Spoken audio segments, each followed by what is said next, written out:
Assalamualaikum sahabat, jumpa lagi dengan kakak Linda sharing. Semoga hari ini kita semua sehat dan jangan lupa bersyukur, pasti bahagia. Bersempena dengan 27 Rajab hari ini, jom kita rewind balik sedikit kisah tentang Isra Mi'raj. Setiap tahun tanggal 27 Rajab, umat Islam di seluruh dunia akan mengadakan majelis sambutan peristiwa Isra dan Mi'raj. Isra dan Mi'raj berlaku pada 27 Rajab, setahun sebelum hijrah Rasulullah Shallallahu Alaihi Wasallam dari kota Mekah ke kota Madinah. Isra dan Mi'raj adalah kisah perjalanan Rasulullah Shallallahu Alaihi Wasallam bersama malaikat Jibril dan Mikail yang boleh dibagikan kepada dua fasa. Fasa pertama ialah Isra, yakni perjalanan Nabi Shallallahu Alaihi Wasallam menaiki binatang bernama Burak dari Masjidil Haram di Mekah ke Masjidil Aqsa di Baitul Muqaddis, Palestina. Fase kedua ialah Mi'raj, yakni perjalanan dari Masjidil Aqsa ke Sidratil Muntaha di langit ketujuh. Perjalanan Rasulullah Shallallahu Alaihi Wasallam ini telah dinyatakan oleh Allah Subhanahu Wa Taala di dalam Al-Quran. Surah Al-Isra ayat 1 yang bermaksud, Maha suci Allah yang telah memperjalankan hambanya pada suatu malam dari Masjidil Haram ke Masjidil Al-Aqsa yang telah kami berkahi sekelilingnya agar kami perlihatkan kepadanya sebahagian dari tanda-tanda kebesaran kami. Sesungguhnya dia adalah Maha mendengar lagi Maha melihat. Sepanjang perjalanan Isra itu, Rasulullah Shallallahu Alaihi Wasallam diiringi oleh malaikat Jibril dan Israfil. Tiba di tempat-tempat tertentu, Rasulullah telah diarahkan oleh Jibril supaya berhenti dan bersembahyang sebanyak 2 rakaat. Antara tempat-tempat berkenaan ialah negeri Thaibah, Madinah, tempat di mana Rasulullah akan melakukan hijrah. Bukit Tursina, yaitu tempat Nabi Musa alaihissalam menerima wahyu daripada Allah. Baitul Laham, tempat Nabi Isa alaihissalam dilahirkan. Dalam perjalanan itu juga, baginda Rasulullah Shallallahu Alaihi Wasallam menghadapi gangguan jin afrit dengan api jamung dan dapat menyaksikan peristiwa-peristiwa simbolik yang amat ajaib. Peristiwa-peristiwa tersebut adalah seperti berikut. 1. Kaum yang sedang bertanam dan terus menuai hasil tanaman mereka. Apabila dituai hasilnya yang baru keluar semula seolah-olah belum lagi dituai. Hal ini berlaku berulang-ulang. Rasulullah Shallallahu Alaihi Wasallam diberitahu oleh Jibril, itulah kaum yang berjihad fi sabilillah yang digandakan pahala kebajikan sebanyak 700 kali ganda, bahkan sehingga gandaan yang lebih banyak. 2. Tempat yang berbau harum. Rasulullah Shallallahu Alaihi Wasallam diberitahu oleh Jibril, itulah bau kubur Masyita, tukang sisir rambut anak Fir'aun bersama suaminya dan anak-anaknya, termasuk bayi yang dapat bercakap, untuk menguatkan iman ibunya yang dibunuh oleh Fir'aun karena tetap teguh beriman kepada Allah, yang tidak mahu mengakui Fir'aun sebagai Tuhan. 3. Sekumpulan orang yang sedang memecahkan kepala mereka. Setiap kali dipecahkan, kepala mereka kembali sembuh, lalu dipecahkan pula. Demikian dilakukan berkali-kali. Jibril memberitahu Rasulullah, itulah orang-orang yang berat kepala mereka untuk sujud, yakni sembahyang. 4. Sekumpulan orang yang hanya menutup kemaluan mereka dengan secebis kain. Mereka dihalau seperti binatang ternakan. Mereka makan bara api dan batu dari neraka Jahannam. Kata Jibril, itulah orang-orang yang tidak mengeluarkan zakat harta mereka. 5. Satu kaum, lelaki dan perempuan, yang memakan daging mentah yang busuk, sedangkan daging masak ada di sisi mereka. Kata Jibril, itulah lelaki dan perempuan yang melakukan zina, sedangkan lelaki dan perempuan itu masing-masing mempunyai istri dan suami. 6. Lelaki yang berenang dalam sungai darah dan dilontarkan batu. Kata Jibril, itulah orang yang makan riba. 7.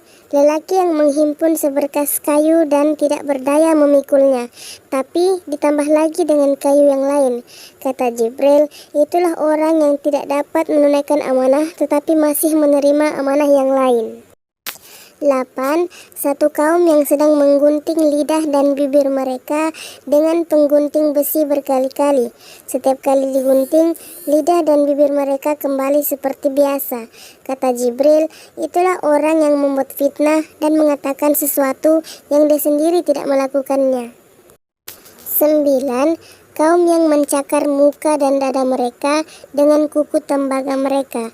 Kata Jibril, itulah orang yang memakan daging manusia, yakni mengumpat dan menjatuhkan marwah dan menghinakan orang. 10. Seekor lembu jantan yang besar keluar dari lubang yang sempit. Tak dapat dimasukinya semula lubang itu. Kata Jibril, itulah orang yang bercakap besar, yakni takabur, kemudian menyesal tapi sudah terlambat.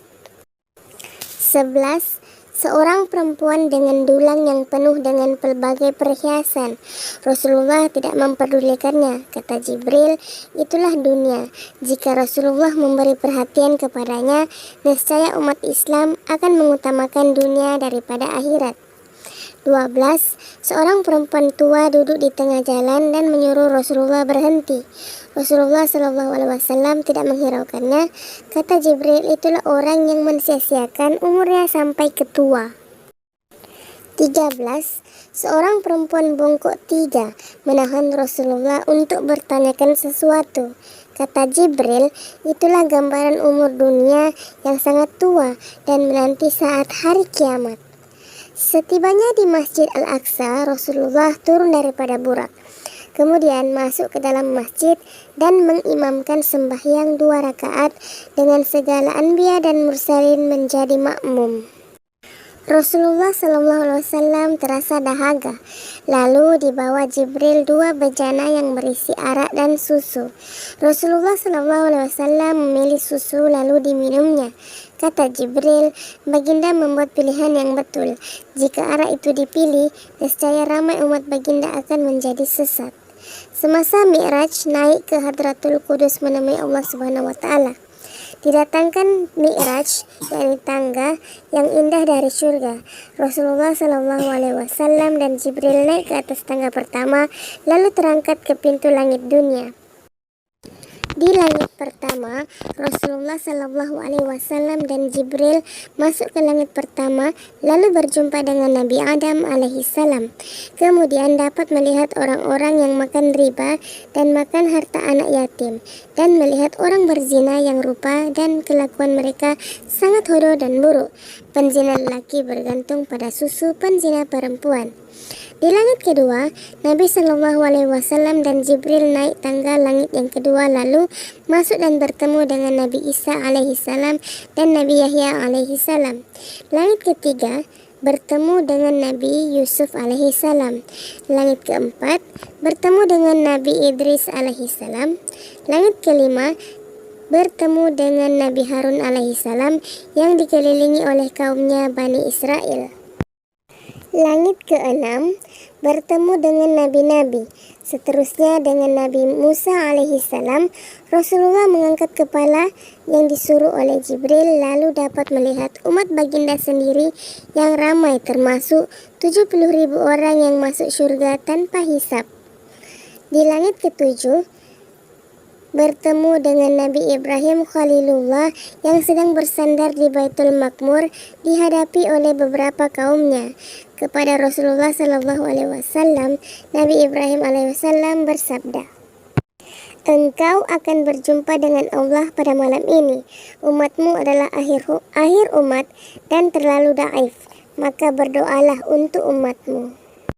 Setelah sampai di tangga ke-10, berlakulah dialog antara Rasulullah SAW dengan Allah Subhanahu wa Ta'ala, termasuklah memfardukan solat 50 waktu sembahyang ke atas umat Nabi Muhammad SAW. Rasulullah Shallallahu Alaihi Wasallam kemudiannya merayu kepada Allah agar diberi keringanan mengurangkan jumlah waktu sembahyang itu. Selepas 9 kali merayu, setiap kali dikurangkan 5 waktu. Akhirnya Allah berkenan memfardukan sembahyang 5 waktu sehari semalam